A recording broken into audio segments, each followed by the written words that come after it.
Assalamualaikum warahmatullahi wabarakatuh. Om Swastiastu, Namo Buddhaya, salam kebajikan.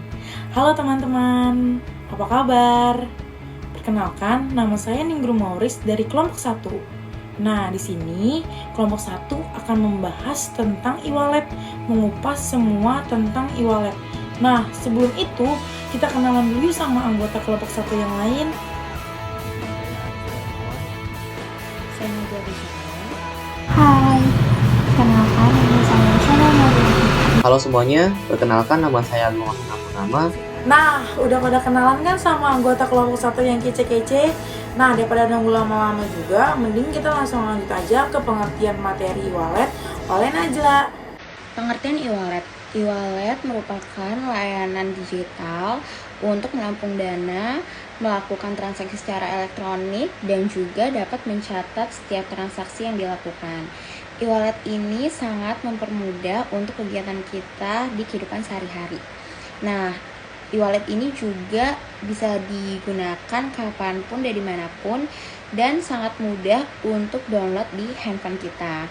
Nah, dengan adanya e-wallet ini dapat terbukti bahwa perkembangan iptek secara ekonomi ini sudah sangat-sangat berkembang karena e-wallet ini sangat mempermudah kita untuk melakukan kayak transaksi transfer, kita nggak perlu antri lagi di ATM, dan meminimalisir juga untuk terkena scam saat di ATM.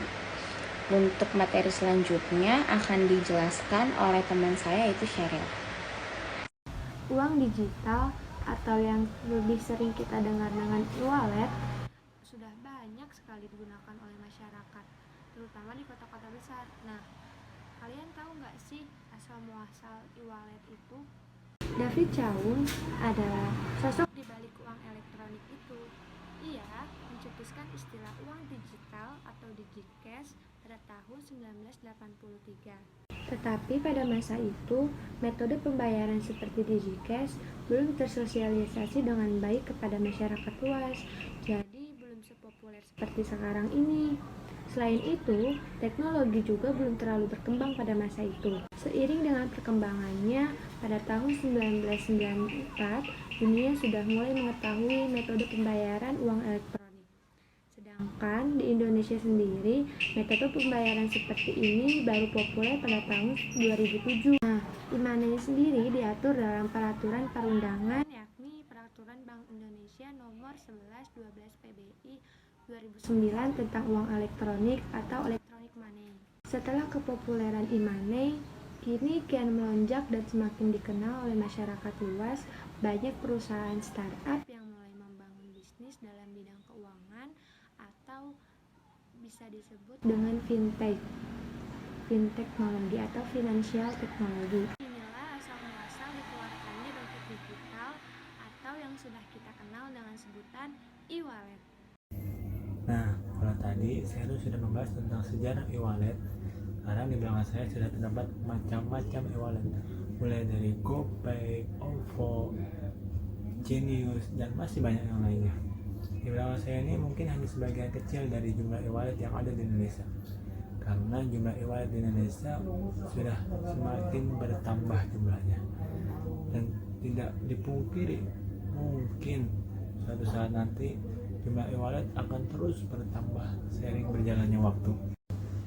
Selanjutnya, di belakang saya sudah terdapat tabel yang menunjukkan transaksi uang elektronik pada tahun 2015 sampai 2020, yang dimana pada tahun 2015 sampai 2019 transaksi uang elektronik yang ada di Indonesia mengalami peningkatan. Namun pada tahun 2020, khususnya kuartal pertama, transaksi uang elektronik yang ada di Indonesia mengalami penurunan. Data itu bisa dilihat pada tabel yang ada di belakang. Nah, kalau di belakang saya ini sudah terdapat grafik menunjukkan e-wallet terbesar yang ada di Indonesia. Nama-nama seperti GoPay, OVO sudah berada di posisi teratas dari grafik tersebut, yang menunjukkan bahwasanya mereka sudah berpengalaman dalam dunia e-wallet. Selanjutnya akan dijelaskan mengenai perbedaan e-wallet dengan e-money yang akan disampaikan oleh Sheryl. Kepada Sheryl, dipersilakan. Nah, setelah dijelaskannya pengertian dari e-wallet, kalian penasaran gak sih apa bedanya e-wallet sama e-money? Dalam transaksi digital, masyarakat mengenal uang elektronik sebagai media yang digunakan. Uang elektronik sendiri terbagi menjadi dua jenis, ada e-wallet dan ada e-money. Mungkin masih banyak yang mengira bahwa dua jenis uang elektronik ini sama, padahal perlu diketahui bahwa keduanya punya perbedaan yang signifikan. Apa aja sih perbedaannya? Yang pertama, server based dan chip based. Jenis pertama uang elektronik yang hadir di Indonesia itu e-money lah teman-teman. E-money merupakan uang elektronik berbasis chip, di mana sebuah chip itu ditanamkan di sebuah kartu. Sedangkan e-wallet adalah uang elektronik yang berbasis pada server.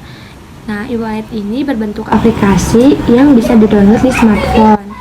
Jadi kalau misalnya e-money itu berbentuk fisik, sedangkan e-wallet adalah uang elektronik yang berbasis pada server. E-wallet berbentuk aplikasi yang biasanya di-download di smartphone. Jadi jika e-money itu berbentuk fisik dan bisa dipegang, berbeda dengan e-wallet yang justru tertanam atau ada di dalam ponsel penggunanya. Pada e-money, kita dapat melakukan pendaftaran atau registrasi melalui merchant yang menjual kartu tersebut atau bisa digunakan secara langsung registrasinya. Sedangkan e-wallet memerlukan registrasi yang jelas dan lengkap dalam penggunaannya. Biasanya e-money ini bisa dilakukan secara mandiri. Berbeda dengan e-money yang biasanya kita datang langsung ke merchant yang menjual kartu e-money. Ketiga, segmentasi pengguna. Segmentasi pengguna e-money lebih luas dibanding dengan segmentasi pengguna e-wallet.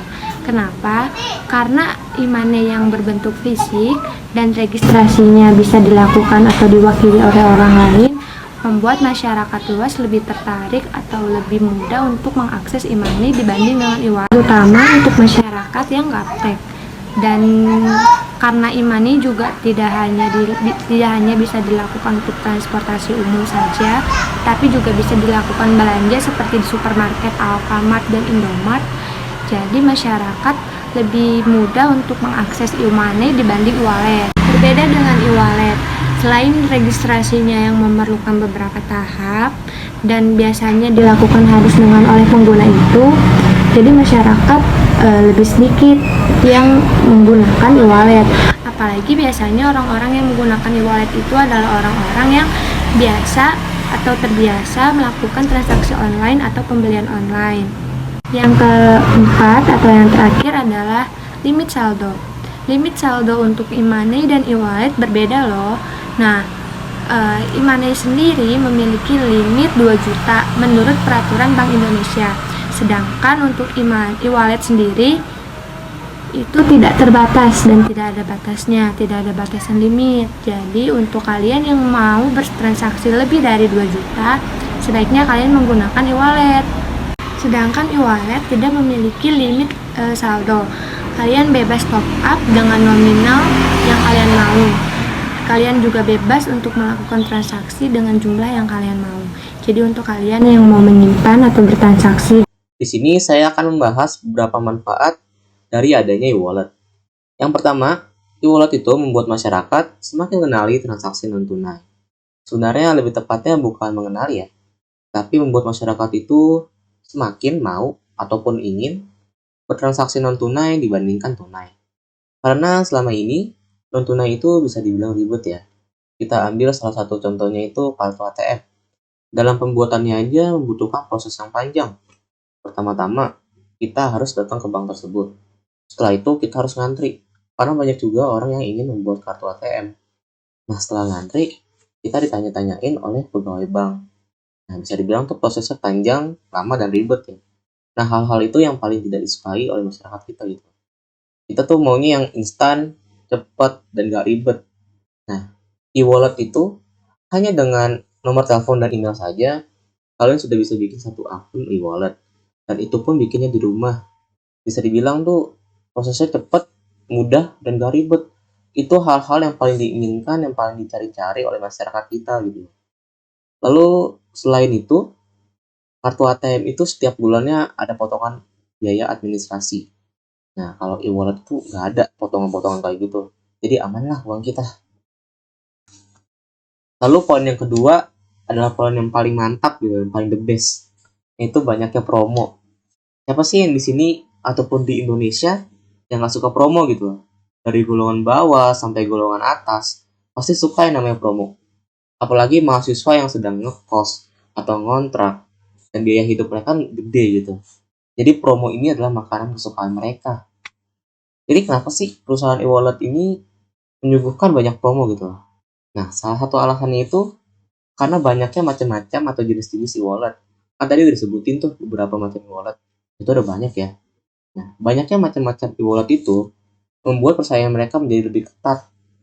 Maka promo ini adalah salah satu cara untuk mengikat dan juga menarik para konsumen untuk menggunakan aplikasi wallet mereka. Jadi promo ini tuh cara yang paling jitu lah untuk menarik konsumen.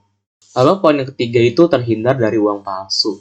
Sudah tentu lah ya, karena e-wallet ini kan uangnya berbentuk digital gitu, bukan berbentuk fisik. Jadi kita nggak perlu khawatir kalau kembaliannya itu uangnya palsu, karena lagi-lagi uangnya digital, bukan fisik. Nah, selain itu, kadang kan kita khawatir kalau uang kita robek dikit gitu atau lecek lah. Penjual itu nggak mau nerima. Nah, lagi-lagi karena e-wallet itu uangnya digital dan bukan fisik, jadi kita nggak perlu khawatir akan hal-hal itulah. Aman jadinya. Lalu yang keempat, aplikasi wallet itu mudah dan praktis. Seperti yang saya bilang di poin pertama tadi, pembuatan akun wallet aja tuh gampang ya. Hanya butuh nomor telepon, email, mungkin beberapa ada yang perlu KTP ya. Kalian sudah bisa bikin satu akun e-wallet, dan itu pun bikinnya di rumah. Nah, selain pembuatannya, pembayarannya pun mudah. Seperti contohnya, saya pernah di stasiun kereta membeli makanan di stasiun itu ya. Nah, itu saya bayar pakai Dana. Nah, bayarnya tuh tinggal di scan QR code, kalian masukin nominalnya, masukin kode, selesai. Udah, ambil makanannya, makan deh. Secepat itu emang e-wallet tuh. Dibandingkan dengan misalnya ngasih duit, tunggu kembalian, ribet gitu. Nggak ribet sih, tapi dibandingkan dengan menggunakan Dana, bisa dibilang tuh Dana itu lebih cepat ya, lebih mudah lah. Nah, yang terakhir itu adanya riwayat transaksi. Bedanya dengan transaksi tunai itu, misalnya contoh nih, kalian punya uang 200.000 dan 5 hari kemudian uangnya sisa 50.000 nih. Tapi kalian lupa apa aja yang dibeli, dan mungkin uangnya hilang gitu. Kalian nggak tahu. Nah, bedanya dengan e-wallet itu sebulan lalu, 2 bulan, bahkan setahun itu masih tercatat di riwayat transaksi. Misalnya contohnya di Dana saya, tanggal 18 Oktober tahun 2021 masih tercatat hingga sekarang. Itu sangat berguna untuk mengetahui apa aja yang kita beli atau kemana aja uang kita. Jadi kita nggak usah bingung lagi gitu uang kita kemana. Nah, contoh satu lagi, jika teman kalian minjem uang gitu, dan kalian minjemnya lewat Dana, kan gampang nagihnya gitu. Jadi misalnya minggu lalu dia minjem 50.000. Nah, kalian tagih nih hari ini. Tapi dia pura-pura nggak tahu nih dia minjem uang apa. Nah, kalian tunjukin aja deh lewat transaksinya. Udah, nggak ada alasan lagi deh. Selesai. Oke, itu aja pemaparan materi dari saya. Untuk selanjutnya akan dibahas oleh Mauris. Oke, masih. Oke, pasti di setiap teknologi mempunyai dua sisi dong. Ada yang bermanfaat dan juga ada kekurangannya. Nah, sekarang aku bakal ngebahas kekurangan e-wallet. Yang pertama, kekurangan e-wallet itu dikenakan biaya transaksi. Kenapa dikenakan biaya transaksi? Karena e-wallet ini merupakan sebuah produk dari sebuah startup. Jadi kita pasti aja dong kena biaya cas karena mereka juga ngebayar gaji pegawainya di startup itu. Yang kedua adalah terbatasnya main chart. Karena kenapa? Karena untuk sekarang ini kita kan Indonesia lagi masa pertumbuhan dan perkembangan. Jadi masih sedikit nih main chart yang menggunakan uang elektronik atau e-wallet ini. Bahkan di pasar-pasar pun masih sangat jarang ditemukan pedagang yang menggunakan e-wallet sebagai salah satu metode transaksi mereka. Nah, yang terakhir di sini adalah menjadikan masyarakat lebih konsumtif. karena kemudahan bertransaksi itulah yang membuat mereka lebih konsumtif. Kan biasanya platform jual beli online ini sering dikaitkan dengan e-wallet kan. E-wallet ini atau sebaliknya e-wallet ini sering dikaitkan dengan platform jual beli. Nah, dengan kemudahan transaksi-transaksi itu jadi masyarakat tidak berpikir, oh ini gampang aja nih bayarnya gitu kan, jadi langsung bertransaksi itu dengan mudah. Jadi kayak misalnya kebutuhan apapun yang mereka sebenarnya nggak perlu, yang mereka terlalu perlukan, itu mereka have fun aja buat bayar karena kemudahan itu, jadi lebih sering bertransaksi gitu. Nah, mungkin menurut aku segitu aja penjelasan tentang kekurangan e-wallet. Nah, selanjutnya fakta-fakta tentang e-wallet akan dijelaskan oleh Najla. Fakta tentang e-wallet. E-wallet ini memiliki beberapa fakta penting yang perlu kita ketahui. Yang pertama yaitu aplikasi e-wallet secara lokal ini sudah mendominasi untuk pembayaran metode cashless, kayak tadi seperti yang sudah teman saya jelaskan, seperti OVO, GoPay, Link Aja, Isaku, Sakuku, dan juga sekarang yang kita ketahui yaitu ada juga Dana. Nah, yang kedua yaitu e-wallet ini dapat dilakukan untuk pembayaran e-commerce, transportasi.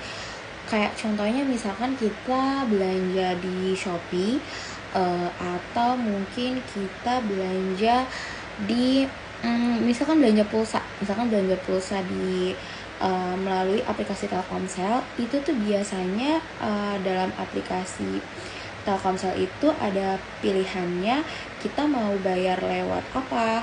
Nah, di situ biasanya beberapa e-wallet ditampilkan kayak misalkan GoPay, Dana, OVO gitu. Jadi sangat mempermudah kita untuk melakukan transaksi dimanapun dan kapanpun. Dan juga yang ketiga, e-wallet ini menggunakan teknik marketing yang sangat-sangat bagus untuk memperbesar layanan digital ini agar lebih berkembang lagi dan dapat diakses masyarakat secara luas gitu. Jadi memang iklan-iklan e-wallet ini tuh sudah sangat-sangat berkembang di media sosial gitu. Kayak biasanya tuh mereka kadang juga memerlukan model atau menyewa artis untuk menjadi brand ambassador dari e-wallet lokal ini gitu, agar dapat diketahui masyarakat secara luas. Terus yang keempat yaitu e-wallet ini memperbesar ruang lingkupnya dengan berbagai cara gitu loh, dan juga menambah fitur-fiturnya agar bisa menjadi lebih modern dan juga dapat mudah diakses oleh masyarakat, kayak seperti QR Pay. Sekarang tuh orang sangat-sangat mementingkan QR Pay untuk transaksi di merchant ataupun juga di e-commerce, karena sangat-sangat mempermudah kita untuk melakukan transaksi seperti itu. Sekian dari kelompok kami. Mohon maaf bila ada kesalahan. Assalamualaikum Warahmatullahi wabarakatuh.